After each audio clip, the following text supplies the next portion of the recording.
اللہ جل شانہ اپنے بندوں سے جس چیز کا انتظار شدت کے ساتھ کرتے ہیں اور جس چیز کے نہ آنے کا اللہ تعالیٰ شانہ دلا کرتے ہیں، ایک چیز ہے شکر۔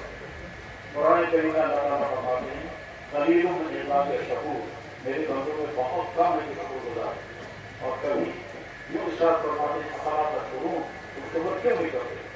کبھی فرماتے ہیں ان انسان اور یوبی لکنود، یہ انسان اپنے رب کا کتنا ناشکرا ہے۔ اور دوسری جگہ فرماتے ہیں اے یہ ماں باپ تم سوچو میں نے تمہیں کیا نعمتیں عطا کی، یا یوزین آمنوا اذکروا نعمت اللہ علیکم۔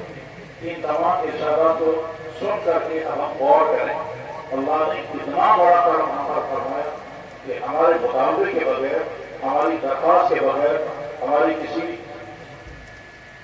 یہاں سے چاہنے کے بغیر اللہ نے ہم کو ایمان کی دولت عطا کی۔ یہ ایمان کی دولت دنیا میں دو طرح سے ملتی ہے، کبھی تو اللہ تعالیٰ شامہ قربانیاں دیتے ہیں پھر ایمان عطا کرتے ہیں، اور بعض بندوں کے ساتھ اللہ کا کرم یہ ہوتا ہے کوئی قربانی نہیں ہوتی اور ایمان کی دولت عطا کر دیتے ہیں۔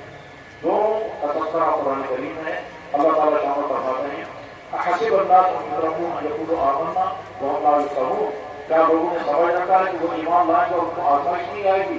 اور ختم الذین من قبلہم، میں اللہ جل شانہ فرماتے ہیں پہلے لوگوں کو بھی ہم نے مشکلات میں ڈالا، آزمایا، تپایا تو ایمان کی دولت عطا کی، اور آئندہ بھی اللہ جل شانہ کا اصول یہی ہے کہ آزمائشوں میں ڈال کر، مصیبتیں برداشت کروا کر پھر ایمان کی دولت عطا کرتے ہیں۔ یہ اللہ جل شانہ کا ایک وہ رویہ ہے جو ہمیشہ سے رہا ہے، اور آپ صاحب کرام کی سب سے پہلی مثال ہے۔ دوسرا طریقہ اللہ جل شانہ کا یہ ہے کہ اللہ بغیر کسی قربانی کے ایمان کی دولت عطا کر دیتے ہیں۔ ارشاد فرمایا اللہ تعالیٰ شانہ نے جب اللہ کے نبی علیہ السلام کی خدمت میں چند صحابہ حاضر ہوئے تھے اور ان میں سے کسی نے یہ عرض کیا تھا کہ حضرت ہمارا آپ کا احسان ہے کہ ہم نے ایمان قبول کیا۔ اللہ جل شانہ کی طرف سے جواب آیا لا تمنوا علی بل اللہ یمن علیکم، ہم پر تم احسان مت کرتا ہو، اللہ کا تم پر احسان ہے کہ تم کو ایمان کی دولت عطا فرمائے۔ میرے بھائیوں ہم اپنے بارے میں ذرا سا غور کریں، اگر اللہ نے کسی ایسے گھر میں ہم کو پیدا کیا ہوتا جس گھر میں ایمان کی دولت، ایمان کی نعمت نہیں، تو ہم اس وقت کہاں ہوتے؟ اس کو سننے سے زیادہ سوچنے کی ضرورت ہے۔ اگر اللہ جل شانہ نے ہم کو کسی ایسے گھر میں پیدا کیا ہوتا جہاں باقی سب کچھ ہوتا، دولت، عیش پرستی، عزت، عہدے، مال، خاندان، دنیا کی چیزیں ہو سکتی ہیں، وہ ساری ہوتی، اگر ایمان نہ ہوتا تو ممکن ہے ہم بھی اسی کفر میں ہوتے جس کفر میں پیدا ہوئے ہوتے۔ لیکن اللہ نے مشکل امتحان آپ کو نہیں ڈالا، ایمان والے کے گھر میں پیدا کیا، گھر کے اندر ایمان کی دولت، ایمان کی نعمت ہمیں مل گئی۔ الحمدللہ رب العالمین، الحمدللہ رب العالمین، الحمدللہ علی نعمت الایمان، الحمدللہ علی نعمت الاسلام، الحمدللہ علی نعمت الدین، یا رب العالمین۔ یا اللہ لا تنزع منا صالح ما اعطیتنا یا رب العالمین۔ ہر وقت ایمان والے کے ذہن میں یہ احساس رہنا چاہیے کہ اللہ نے کتنا کرم مجھ پر کیا، تو مجھے اس گھر میں پیدا نہیں کیا جہاں کفر ہے، مجھے اس گھر میں پیدا کیا جہاں میرا باپ بھی ایمان والا، چاہے کمزور ایمان والا تھا، میری ماں بھی ایمان والی، چاہے وہ بیچاری دین سے کتنے دور، لیکن تھی ایمان والی۔ اسی کا نتیجہ نکلا کہ ہمارا نام مسلمان جیسا، ہماری شکل مسلمان جیسی، اسی کا نتیجہ ہے کہ ہم دین میں جمع، اسی کا نتیجہ ہے کہ ہم کبھی اللہ کے سامنے کھڑے ہوتے ہیں، اسی کا نتیجہ ہے کہ اللہ کے حکم کے مطابق ہم روزے رکھتے ہیں، گھر کے سارا کام، اور اسی کا نتیجہ ہے کہ ہماری زبان کا نام ہے صرف ایک اللہ کی ذات عالی کا، اور ہماری زبان کا نام ہے جناب رسول اکرم صلی اللہ علیہ وسلم کا، اور ہم صرف کے دل سے پڑھتے ہیں اشہد ان لا الہ الا اللہ اشہد ان محمدا عبدہ ورسولہ۔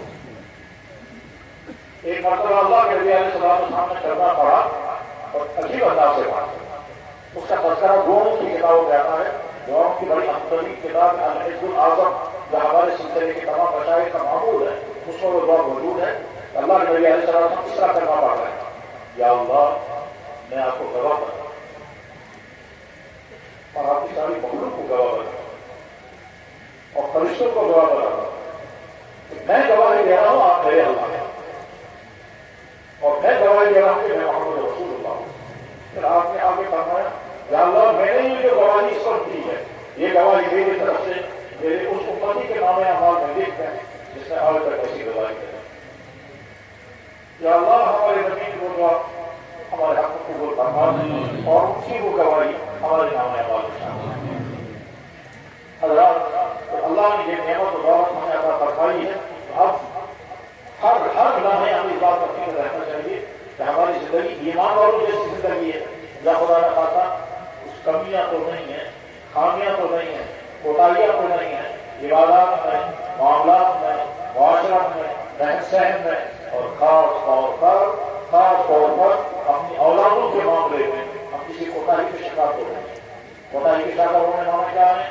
یہاں کے اس وقت کے مسلمانوں کی اکثریت کا حال یہ ہے کہ انہیں اس بات کا فکر تو ہے, اس بات کی فکر تو ہے کہ ہمارے بچے اچھے سکولوں میں پڑھیں, ان کی تعلیم سکولوں کے اعتبار سے بڑی معیاری ہو, آگے چل کر ان کے پاس ڈگریاں ہوں, ان کے پاس کوئی ملازمتیں ہوں, ان کو بھی عیش کی زندگی ملے, ان کی صحت اچھی ہو, ان کے سارے شوق پورے ہوں. مگر فکر نہیں ہے, اس بات کا فکر نہیں ہے کہ ہمارا بچہ دین سے دور تو نہیں ہو رہا ہے. اور اس کا نتیجہ یہ ہے کہ ایمان والے کے گھر میں وہ پیدا ہو رہے ہیں جو آگے چل کر کے کہتے ہیں خدا میں ہے. کیا ہماری محبت یہاں تک نہیں پہنچی ہے؟ کیا یہاں کے ایسے لوگ پیدا نہیں ہو رہے ہیں جب سننا کھلا اللہ گھر کا انکار کر رہے ہیں؟ یعنی اگر ناراضگی نہ ہو تو غور سے سنیں. اسی علاقے کے مہمان کے ایمان صاحب میرے پاس آئے اور اسے آ کر کے کشمیری زبان کا میں چکا ہوں کیوں اور اس کا بھی اور میرا بیٹا کسی ادارے میں پڑھ رہا ہے. کچھ دنوں سے ہم اس کا رویہ بڑھتا ہوا محسوس کرتے تھے, وہ بات بھی ٹھیک طرح سے نہیں کرتا تھا. ہم سوچتے تھے نہ جانے کیا بات ہے, لیکن کل یہ شخص مسجد امام ہے اور بھی معلوم امام ہے یا نہیں. کہتا میرا بیٹا مجھ سے کہتا ہے کہ تم مسجد امامت کرتے ہو, وہاں خدا ہے کہاں؟ میرے بھائیوں یہاں تک پہنچ گئے یہاں کے اس لیے اپنے اولادوں کے بارے میں فکر مند ہونا ہے. جیسے فکر مند ہے کہ اچھے سکول ہوں, جیسے فکر مند ان کے شوق پورے ہو جائیں, جیسے فکر مند کے آگے چل کر کی شادیاں ہوں, جیسے فکر مند ہے آگے چل کر کے ان کو روزگار اچھا ملے, جیسے فکر کی چیزوں کے بارے میں فکر کرتے ہیں. ایسے ہی یہاں کی ایمان والوں کا اہم ترین فریضہ ہے کہ اپنے بچوں کے دین کی فکر کریں. ان کے بچوں کا ایمان بچنا چاہیے, ان کے بچوں کا کردار بچنا چاہیے, ان کے بچوں کی صحت محفوظ رہنی چاہیے اور پھر ان کو خطرے. بلکہ چار چیزوں کا ہوتا ہے, ایمان کو خطرات ہیں اور چاروں طرف سے خطرات ہیں اور ایک سائڈ سے نہیں مختلف سائڈوں سے. اور نمبر 2 پر یہاں کے ایمان والوں کی دینی فکر کو خطرات ہیں. دینی فکر کو ابھی تو جب یہاں آ رہا تھا یہاں کی طرف بڑے اثر نے کہا آج ہمارا امام ناموری ہم تمہاری کیا بات سنیں گے. اس نے کہا یہ بھی معلوم نہیں, یہ بھی معلوم نہیں, اور مجھے رات کرانا درست ہے, تب ابھی کہیں لازم نہیں ہے. ایمان دیکھیے ایمانی فکر بگڑ جائے گی, کسی اور آپ کو بچر پڑے گی, کسی اور سوچ کو اپنانے لگیں گے. تو اپنی ایمان کی فکر, اپنی دینی اس عقیدے کی فکر جس عقیدے پر ہم آج تک چلے آ رہے ہیں, ہمارے بزرگوں نے جو عقیدہ ہم کو ادا دیا ہے. اور تیسری چیز یہاں کے نوجوان لڑکوں کے کردار کی فکر کہ وہ بچے اگر ڈرگس کا شکار ہو گئے, غلط تعلقات میں مبتلا ہو گئے, دوسرے کو ڈانسوں میں پھنس گئے, دین کی تعلیم کے پاس نہ ہوئی, ان کا لباس بھی یہود و نصارہ جیسا ہوا, ان کی سوچ ویسی جیسی ہوئی, تو آگے جا کر کے یہ کردار کی خرابی ان کا ایمان سے مر گئی تھی. اور ساتھ میں چوتھی چیز ہے یہاں کے لوگوں کی صحت کی فکر, اس لیے کہ یہاں بے شمار وہ چیزیں ہیں جو چیزیں یہاں کی صحت کو تباہ کر رہی ہیں. کتنی بیماریاں پہلے کبھی نہیں جیتنے اس وقت. اس کی وجہ ایک بہت ساری وجہ, ان وجوہاتوں سے بڑی وجہ یہاں کے کھانے پینے کا سارا سسٹم جو ہے وہ مضر صحت بھی ہے اور حرام بھی ہے. بے شمار چیزیں جو باہر سے آتی ہیں وہ حرام ہوتی ہیں. وہ لوگ جو چکن کھا رہے ہیں کوئی ضروری نہیں آپ حلال کھا رہے ہیں, لوگ کھا تو بڑی بات سے آ رہا ہے, اس سے کوئی کارن نہیں, تو سمجھتا ہے یا نہیں. اسی طرح سے بڑی بھی چیزیں باہر سے آ رہی ہیں, ان کے بارے میں کوئی اتنا نہیں کہا جا سکتا کہ وہ حلال نہیں ہے یا نہیں. اور اس کے ساتھ ملاوٹ بہت مستقل مسئلہ ہے. ہر چیز میں ملاوٹ ہے جس کا نتیجہ یہاں کی صحتیں تباہ ہو رہی ہیں. تو اپنے اولادوں کی ایمان کی بھی فکر کریں, اپنے اولادوں کی دینی سوچ کی بھی فکر کریں, اور اپنے اولادوں کے کردار کی بھی فکر کریں, اور اپنے اولادوں کے صحت کے معاملے میں کچھ کریں.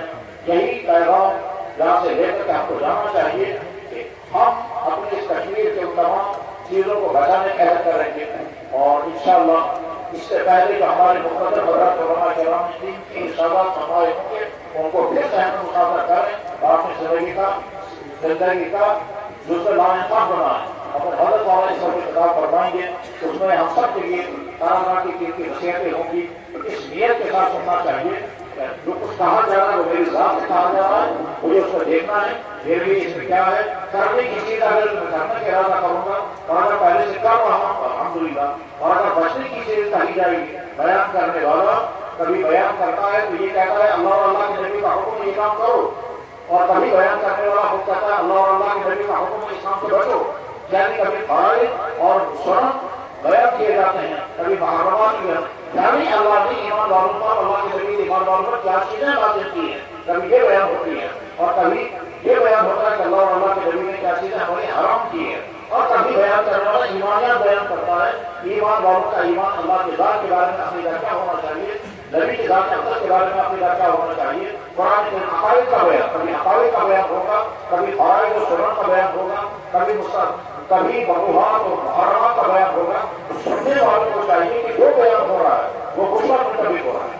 سننے والا اگر کہہ رہا فلانی چیز حرام ہے, بیان کرنے والا سننے والے کو سوچنا ہے اگر میرے اندر یہ چیز نہیں ہے تو شکر آئندہ میں اپنے آپ کو بچاؤں گا, اور اگر خدا تعالیٰ کی حرام میں مبتلا ہوں تو میں یہی سے ارادہ کروں گا آئندہ اپنے آپ کو حرام سے بچاؤں گا. اور بیان کرنے والے نے اگر کہا فلانی چیز فرض اور لازم ہے تو سننے والے ہم سب کو چاہیے کہ ہم سنیں یہ چیز میرے اندر ہے یا نہیں.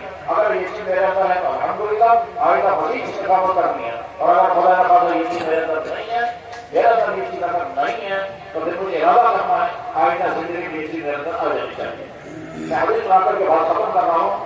حضرت سید المرسلین خاتم النبیین علیہ الصلوۃ والتسلیم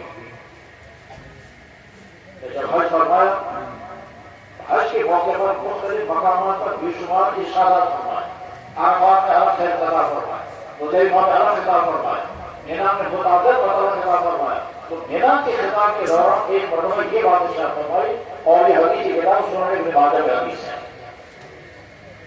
ارشاد فرمایا ایھا الناس, لوگو انی ترکتکم علی الحوض, میں تم سے پہلے رخصت ہوں گا اور حوض کوثر میں تمہارا انتظار کروں گا. پھر فرمایا انی مقاتل بکم الامم, میں تمہاری وجہ سے باقی قوموں پر فخر کروں گا. کیا فخر کروں گا اس میں حدیث میں نہیں ہے, مفہوم اس کا یہ ہے کہ میں باقی قوموں کے مقابلے میں اپنی امت کی برتری قربان کروں گا. باقی امت کے اندر کتنے اچھی ایمان والے نہیں, اتنے اچھا اخلاق والے نہیں, اتنے اچھی خوبیوں والے نہیں, اتنے اچھی عبادات والے نہیں, باقی قوموں کے اندر اتنی اچھی پاکدامہ عورتیں نہیں اور باحیا خواتین نہیں. یعنی میں اپنی امت کے ہر طبقے کے مطابق فخر کروں گا, باقی قوموں کے بعد ایسے افراد نہیں ہوں گے. فرمایا انی مقاتل بکم الامم, اور اس کے بعد پھر آگے کے ارشاد فرمایا تو بہت مشکل لفظ استعمال فرمایا, بہت مشکل لفظ آپ نے ارشاد فرمایا فلا تصودوا وجهي. اس کلمہ مبارک کا ترجمہ کرنا بہت زیادہ مشکل ہے. ہم جیسے معلوم کے لوگ نہ ہمت ہوتی ہے, نہ حق ہے, نہ ہم ہمارے ذہن دیتا ہے کہ ترجمہ کریں, مگر کیونکہ اسی اس کلمہ مبارک کا ترجمہ ایک سید عالم نے کیا ہے, اور حضرت والا سادات نہ ہے سید عالم نے ترجمہ کیا. ہم اس ترجمے کو نقل کرتے ہیں کہ اللہ ہماری ہمت یہ نہیں ہے کہ آپ کے نبی کے اس کلمہ مبارک کا ترجمہ کریں, لیکن آپ کے سید عالم نے کیا ہے. اسی نبی کے خاندان کا فرد جو صاحب نسبت بھی ہیں, صاحب علم بھی ہیں, اس سے ترجمہ کیا ہوئے ترجمہ میں کرتا ہوں. اللہ کرے میرے لیے بھی اور سننے والے بھائیوں کے لیے بھی یہ زندگی میں خوبیاں پیدا کرنے کا ذریعہ بنے. اللہ کے نبی نے کیا فرمایا, لوگوں میں تم سے پہلے رخصت ہونے والا, میں کلمہ سناتا ہوں پہلے پتا ایھا الناس انی ترکتکم علی الحوض وانی مقاتل بکم الامم فلا تصودوا وجهي. لوگوں میں تم سے پہلے رخصت ہونے والا ہوں, میدان حشر میں پہنچوں گا, حوض کوثر میں تمہارا انتظار کروں گا, وہاں پہنچ کر میں باقی قوموں پر فخر کروں گا. مگر خبردار تم اس حال میں میرے پاس مت آنا تمہاری وجہ سے میرا چہرہ مسیح ہو. بھائی ہمیں وہ زندگی گزاروں کہ ہماری وجہ سے ہماری نبی کہیں کہ کیا لے کے میرے پاس آئے اور تم کو کیسے لے کر کے میں آگے جاؤں گا. ہم اگر بہت مشکل وقت استعمال کرنا چاہتا مگر میں نے عرض کیا کہ اللہ آپ کے نبی کے خاندان کے فرض یہی ترجمہ کیا ہے, میں ترجمہ نظر کر دیتا ہوں, ورنہ یہ حکمت نہیں ہوتی ہے یہ وقت اللہ کے نبی کی ذات علی کے متعلق سوال فرمائیں، مگر وقت وہی سوال ہوا ہے. اس لیے میرے بھائیوں بار بار ہم اپنی زندگی کو دیکھیں کہ ہماری زندگی ایسی تو نہیں ہے کہ قیامت کے دن اللہ کے نبی فرمائے کیا دے کر میرے پاس آئے اور کس طرح سے میں آگے لے جاؤں گا. ہمیں زندگی ایسی بنانی ہے کہ قیامت کے دن ہمارا نبی ہم کہتے ہیں کہ ایسا امت کی بات مجھے چاہیے تھا تم ویسی امتی بن گئے. اللہ کرے ہمیں ایسی زندگی نصیب ہو ایمان والی، اعمال والی، اخلاق والی، گناہوں سے حفاظت والی، اور ہمارا دین میں محفوظ رہے، ہمارے بچوں کا دین میں محفوظ رہے. وآخر دعوانا الحمد للہ رب العالمین برحمتک یا ارحم الراحمین.